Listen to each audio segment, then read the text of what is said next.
Mark, Reshma, and am I saying it right? Is it Wael? Well, very well, yes. Wael, Mark, Reshma. It is wonderful to chat with you. Thank you so much for the time for the time to chat with me. I really Thank you for appreciate it. your time. Pleasure. Yeah, Studio 17 is a wonderful film, wonderful story. Thank Uh, you. for you all, I'm just wondering, what is it that excited you to delve into the world of Studio 17? You want to start, Reshma? Yeah, I guess so. Well, we just recently, I should start with, we should just recently celebrated Jamaica's independence 60 years. Shout out to Jamaica for celebrating 60 years of independence. It's amazing. As you would see in the film, the independence part of Jamaica is really depicted in our movie. And it's actually quite relevant to our story because I had come across the story being a music journalist who specializes in reggae and dancehall. And, I was actually interviewing Clive Chin, and he had introduced me to these lost archives, which is, of course, a fascinating story for anybody, not just in reggae, but in music in general. You're talking about some of the greats of reggae that you have never heard of, which is kind of unusual in any genre, let alone a genre that has given birth to Bob Marley, Alton Ellis, Dennis Brown, and the list goes on. And you've seen the film, you've heard the tracks. So, to cut a long story short, I basically did the story for Radio 4 arts program Front Row, and it was pegged on the 50th anniversary of Jamaican independence. So here we are celebrating 60th anniversary. So that's how we all came together in that time. And it's, as you can tell, it's been 10 years, if we can do the math, but 10 years from making it from a radio program to then having it, linking up with Mark, who's the director of the film, and then going through the process. And you see in the film, it's a multi-layered film with lots of different angles to it, different emotions. Clive is talking, it's like one man's quest is his, salvage his legacy. He's keeping a promise to his son who, was tragically murdered. But then there's all this great music. So lots of different layers, which also means lots of different, very complicated to put together and took a long time. You also saw we had to sign NDAs as part of it. So, the journey in all has been 10 years. Yeah, okay. I'm just asking for clarification here because that was a part I didn't really understand. Is you had to sign NDAs, but yet we still have the film. So Well, it was how does that? during, sorry, it was during the filming when there was a dispute between the family. Always just be during Regarding, that time. yeah, so it was kind of like, and that's why you kind of see it at the end because, so it wasn't about everything. I mean, obviously, you want to get the trust of the, artists and the producers you're working with about such a historical film, but it was really more about Clive and his, stepmom and her children that just needed to clarify who the Randy's archive belonged to.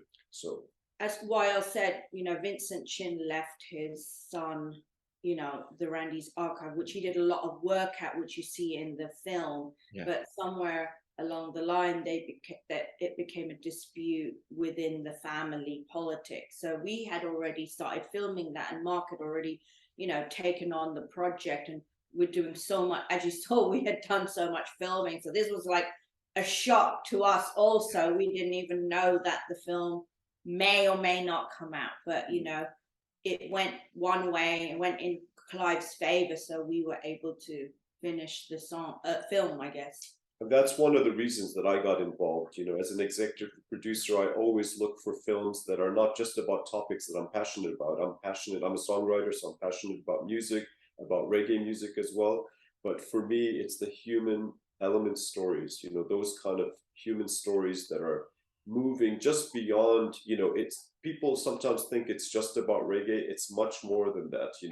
We had an audience member in Montreal on August 10th. Many people, have been just giving us amazing feedback and love the film. But for her, she said it's a love story, so it goes beyond the music, beyond, that's an exciting part, learning about all these artists that many people grew up thinking reggae is just Bob Marley and the Wailers, and it's so much more than that. But I think it's all these kind of human stories, and for me as a songwriter, the reason I really appreciated working with Mark and Reshma on this is that they really were very thorough, making sure that we got all the music rights, and that everyone was credited correctly, and that we cleared all the music, because that's really important to me as a songwriter as well. And just the fact that there are amazing stories where some people have had a happy ending after going through some hard times as well.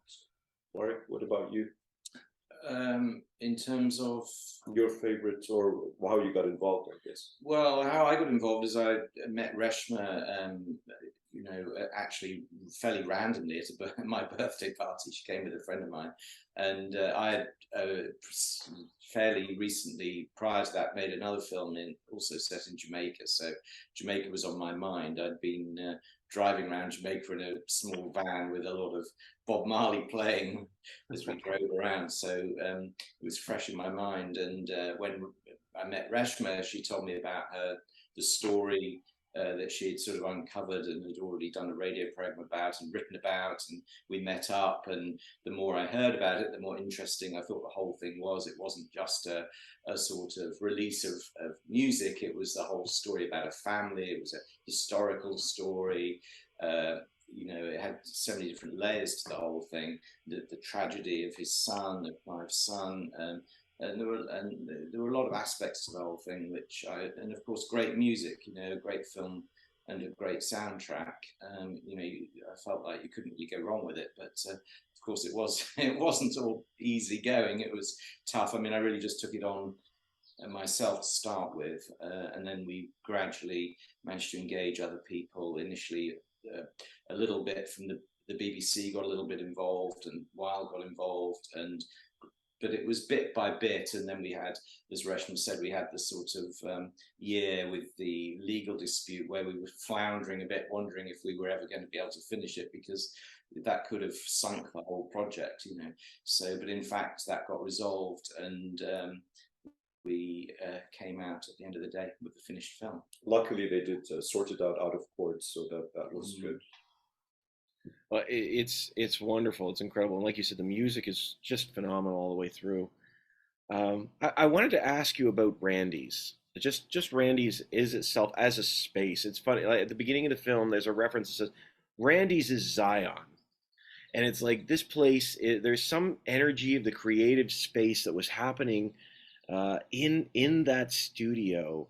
I mean, in some ways, it reminds me of totally different, of course, but it reminds me hearing of stories of like Motown, where everybody would just come and it would just happen. There was something magical about that space. What is it that for you that was so special about Randy's? I think when you watch the film, you see Idler's Rest. So its location was a big part of it, because Idler's Rest were all the musicians were, and they weren't just, down and out musicians. If you think about it, Carlton Barrett and Simon Robbie, those big names that were just, which were hanging about doing sessions. And when you really think about it, this was like the birth of reggae, because in those times, local Jamaican music like reggae was not played on the radio. So there had to be something for local people. And so this need for local understanding of what's happening on the island meant that there was a birth of a music, because ultimately music is a message.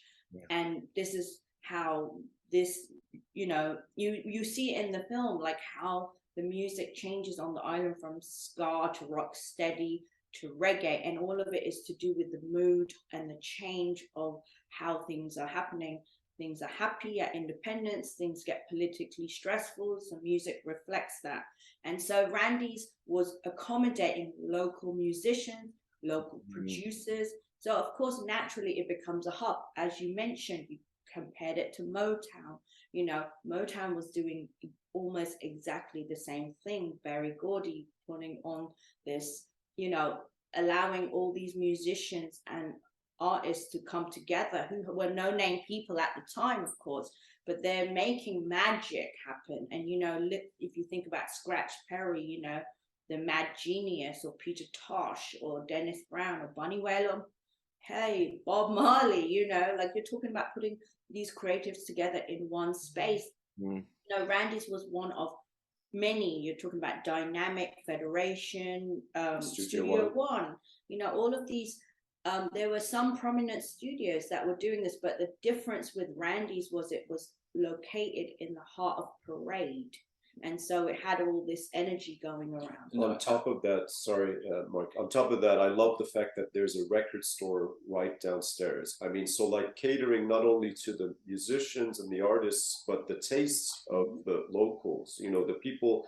And I think that's very, very exciting. I mean, that imagine, was the most distinct part of Randy's. Absolutely. Like Carl says, you could make the record, play it and see the reactions of the people, not only the artists that were really excited and the musicians about recording it, but the people listening to it so fresh, literally off the press, you know. But as an aspiring artist, this is like Malcolm says, it's a package deal. You're not just making the music, you get a chance to sell the record. And I think Randy's had what they call a sort of open door policy as well. I mean, I think some of the other studios were, you know, they had their own repertoire of artists, you know, that they worked with and producers and so on. Randy's, I understand, was much more open in terms of who could use it and who could record there. And I think, you know, all creativity is about interactivity. And if you've got a bunch of artists and producers and singers all hanging around, interacting with each other, that's when you get creative fusions and, you know, people kicking off one person to another, and that's when new things happen. So I think that's, you know, what was going on there. And as Reshma was saying, especially with this idler's rest, you know, where they're all sort of hanging around, waiting for their moment. Yeah, and I think it said at one point that not only that, he would sell it. Like, so that was part of, like you said, it was a package deal. So he will record it if he can sell it in his store and get it's phenomenal. It was really fascinating. It was really interesting. Well, like Mark said, you know, about inclusivity as well. I mean, the fact that Miss Pat, you know, encouraged artists to bring their records and sell them at Randy's record store. You know, that's kind of also, that was something new for them. Instead of having to go door to door, home to home, they had a place actually where they could actually have their, you know, music not only heard but bought, and, you know, if it didn't sell eventually, they could get it back. You know, so that was also exciting. I love that the film touches on reggae specifically as almost a political act. And I think, Reshma, you've sort of touched on that a little bit about it being the vibe of the culture, and how it changes. That was really interesting too, when you talk about, when I think there's one point where it says when the shine comes off Jamaican independence, and then you hear the tone changes.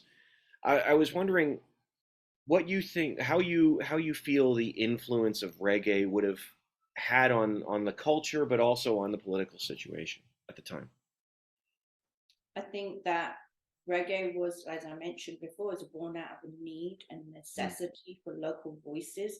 We often hear the term dancehall and people think it's a genre, but it's actually a term for a place where people go to hear the latest music. And so it's actually a place where, you know, selectors would come, string up, you know, sound systems, and you have a DJ who, you know, DJs who would say rap in America, or all over the world, you know, but it's, you know, or toasting, often the word toasting, where they toast over these new beats, and then there's the selector who selects the rhythm, which is the thing that would be made in a studio. But on top of all of those things, a dance hall was a place for poor people where they could go without having to pay an admission fee, where they couldn't afford to pay an admission fee, but to party to the music that was resonating or is resonating with them, because this music is made for that culture, for what is happening right now, what's going on the streets, what's going on the island, whose friend is this and whose friend is not this. And I think you still hear it in the music. I still often, you know, when I play reggae and dancehall, you understand why you like a certain person. You know, you have the roots revival, which, you know, I know there's an argument about, you know, there's no roots revival because roots never went anywhere, but you have the new, you know, Coffee, Chronicles, Kabaka Pyramid. There's artists right now that are doing what Bob Marley was doing at the time in his sound. But you know, you have all the classic 90s to now, Bounty Killer, Shabba Ranks, you know, Buju Banton, Popcorn, Vibes Cartel, I mean, Shensia, Spice, we can go on. But every time you hear a song, you understand what they're singing about, and it's to do with what's happening right now in everyone's life. And we can't sing, they can't sing about what happened in 1962, but it's relevant to what's happening. And that's really what dancehall is. And that's, dancehall is reggae music. It's just, it was coined something different because of the beat. You could really often compare it to, you know, R&B and hip hop. You know, it's the same music. It comes from the same background. One goes in a different tempo and a different style, but the, you know, the history is the same. So you're really listening to the political change even to now. If you've heard of an artist called Skillibang, you know, he has a song recently that has come out called What, which was criticized by Jamaican Prime Minister. That's not really that different to what was happening in 1960s, 1970s, 1980s. And you know, if we really open our mind and think about, all genres often have had to deal with this type of you know, situation when it borns out of a necessity, and rap and hip hop are no different. I mean, we're celebrating 50 years of hip hop, and you know, you can look back to certain quotes that people have said, oh, this gangster music, you know, this is gangster style music. And now hip hop has become a multi-billion-dollar industry that has influenced a lot of other genres. And you know, you can't really, you can travel most of America and people speak hip hop. So just like reggae influenced so many genres of music, I mean, including punk, you know, the Clash and lots of other people. So people sometimes may forget that reggae was so influential. I mean, you know, and also Jimmy Cliff, you know, in the film talks about how amazing it was for the first time for Jamaicans to see themselves on the screen, you know, in the Harder They Come. And, you know, that's also significant. So not only in the music, but all of a sudden you actually get to see yourself as a Jamaican on the screen as well. And that was a first, you know. So they didn't used to play their music on the radio, and then all of a sudden, you know, they were on the radio, and then they were on the screen. So these are, you know, kind of political acts in themselves, you know, to actually be able to get to that point where you actually, before they were competing, I mean, the reason they had all these, like, and they still have, you know, great street parties and the sound, you know, and the speakers out, but they used to have to actually go maybe hire or rent a truck with big speakers, sound systems, so people could hear their music because it wasn't being played on the radio. So to actually kind of see that transformation is amazing, you know, for people who love music and love reggae music in particular. Absolutely, absolutely. It is a wonderful film, and I really feel like encapsulates so much. Just not even just with the music style, but like you said, there's so many. I love that you've referred to it as multi-layered, because it is. There's so many stories going on. Just, you know, we're running out of time. I just wanted to say thank you so much. The film is great, and I really do appreciate it. I wish you the best. Thank you so much. Thank you so much. Thanks very much. Yeah, just what. Oh, sorry. go ahead. Yeah, just one other thing we should mention is that, you know, a number of contributors in the film, you know, have died sadly over the last 2 or 3 years. So, you know, it's one of the last representations of some of those key figures that are there in the film. So, in that sense, it's you know, also a kind of important historical document.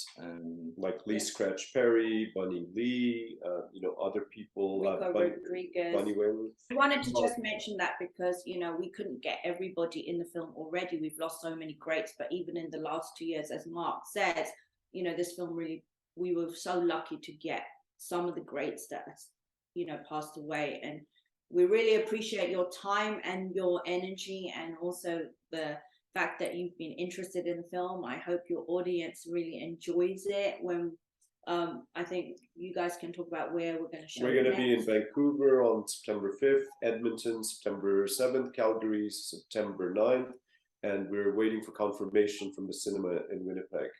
And I think we're going to be in Waterloo between the 2nd and 4th of October as well. We just got news about that. So thanks again for your time. Really appreciate it, and your support. Thank you. Thanks so much. I appreciate it. Have Take a care. good day. Bye-bye. Thank you. Bye. Bye. Bye.